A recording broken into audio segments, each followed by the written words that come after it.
بسم اللہ الرحمن الرحیم۔ السلام علیکم۔ تین دوست سمندر کے کنارے منی مچھلی، پیٹو کیکڑا اور چھوٹو گونگا رہتے تھے۔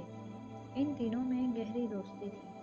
ان کے درمیان اکثر نوک جھوک ہوتی اور ایک دوسرے کی ٹانگ بھی کھینچتے تھے، لیکن کوئی کسی بات کا برا نہیں مناتا تھا۔ گونگا تھا تو چھوٹا سا، لیکن باتیں بڑی مزے مزے کی کرتا تھا۔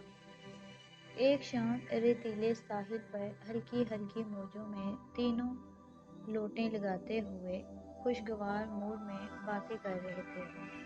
منی مچھلی نے اتراتے ہوئے کہا، دوستو، اللہ نے مجھے کس قدر چمکیلا لباس عطا کیا ہے۔ میں اپنے آپ پر جس قدر بھی ناز کروں کم ہے۔ کاش تمہیں بھی ایسی کوئی نعمت ملی ہوتی۔ پیٹو کیکڑے سے یہ بات ہضم نہیں ہوئی۔ اس نے منی مچھلی کا منہ توڑ جواب دیا، بی بی، اپنے حسن پر اس قدر اتراؤ نہیں۔ تم کیا، تمہاری اوقات کیا؟ اگر میں چاہوں تو تمہیں ایک سیکنڈ میں اپنے پیٹ میں اتار سکتا ہوں۔ بات بگڑتی دیکھ کر گونگے نے مداخلت کی، آپ نہیں جانتے منی کی عقل پیٹ میں ہے، وہ بے وقوفوں کی باتیں کرتی رہتی ہے۔ ہماری نادانیوں کو نظر انداز کر دیں۔ دیکھ ذرا، خدا نے میرے چمٹے نما پنجوں میں وہ طاقت دی ہے، اگر چاہوں تو تیری ہڈی پسلی ایک کر دوں۔ کیکڑے نے کہا۔ اس کے تیور دیکھ کر گونگے نے خاموش رہنے میں بھلائی سمجھی۔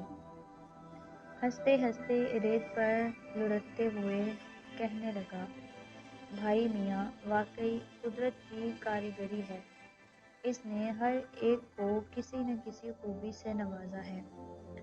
منی مچھلی نے مداخلت کی، دوستو، اب بحث بہت ہو چکی، بتاؤ کل سیر پر کب چلنا ہے؟ ہاں ہاں چلیں گے، تم پریشان نہ ہو، ہمارے درمیان نوک جھوک تو ہوتی رہتی ہے، اس کے بغیر دوستی کیسی؟ تو سنو، سورج ماما کے جگانے پر ہم سیر کے لیے نکل پڑیں گے۔ سیر پر جاتے ہوئے راستے میں کیا ہوا، دیکھیں پارٹ 2 میں۔ آگے کی کہانی کے لیے میرے چینل کو سبسکرائب کیجیے۔